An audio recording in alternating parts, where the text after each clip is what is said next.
নমস্কার, আমি সুস্মিতা ঘোষ। আমার চ্যানেলে আপনাদের অনেক অনেক স্বাগতম। কেমন আছেন সবাই? আশা করি খুব ভালো আছেন। আমরাও অনেক ভালো আছি। জয় জগন্নাথ। আজকে তো একটা স্পেশাল দিন। আজকে হলো রথযাত্রা, আর আমি আর বোন তো অলরেডি রেডি হয়ে গেছি। চলে যাব আজকে কোথায়? রথের বেলায়। তো সকলকে জানিয়ে দিই রথযাত্রা অনেক অনেক শুভেচ্ছা। তো সঙ্গে থাকুন, দেখতে থাকুন আমরা কী কী করছি, অবশ্যই দেখাবো।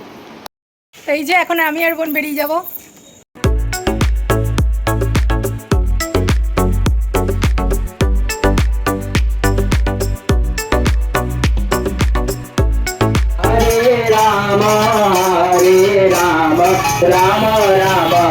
মেলায় পৌঁছে গেছি, আর পৌঁছেই প্রথম জগন্নাথ দেব আর রথ দর্শন করে নিয়েছি। প্রভু জগন্নাথ দেবকে কেন্দ্র করেই রথ উৎসব প্রতি বছর আষাঢ় মাসের শুক্লাপক্ষের দ্বিতীয়া তিথিতে ভারত, বাংলাদেশ সহ বিশ্বের অনেক দেশে বর্ণাঢ্য অনুষ্ঠানের মধ্যে দিয়েই জগন্নাথ দেবের রথযাত্রা উৎসব সাড়ম্বরে পালন করা হয়। রথে থাকেন জগন্নাথ, বলরাম, সুভদ্রার খর্বাকৃত মূর্তি। ভক্তবৃন্দ ভক্তিপূর্ণ চিত্তে রথের দড়িতে টান দিয়ে রথকে এগিয়ে নিয়ে যান। শাস্ত্রে আছে, রথে চ বামানং দৃষ্টা পুনর্জন্ম ন বিদ্যতে, অর্থাৎ রথের ওপর খর্বাকৃতি বামন বা জগন্নাথকে দর্শন করলে তার পুনর্জন্ম হয় না। তাই রথের দড়ি ধরে রথ টানা মহাপুণ্যকর্ম বলে সনাতন ধর্মের স্বীকৃতি লাভ করেছে। উৎকলখণ্ড এবং দেউলতলা নামক উড়িষ্যার প্রাচীন পুঁথিতে জগন্নাথ দেবের রথযাত্রার ইতিহাস প্রসঙ্গে বলা হয়েছে, এই রথযাত্রার প্রচলন হয়েছিল প্রায় সত্যযুগে।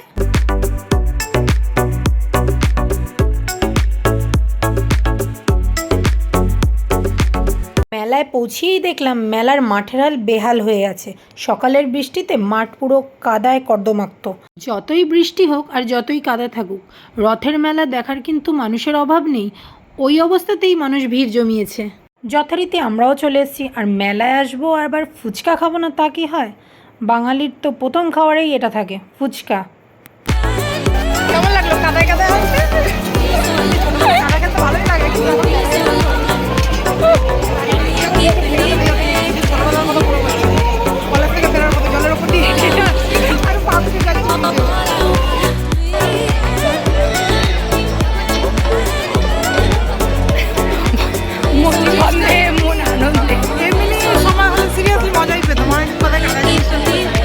কাদায় তো পায়ের অবস্থা একদম বেহাল হয়ে গেছিল।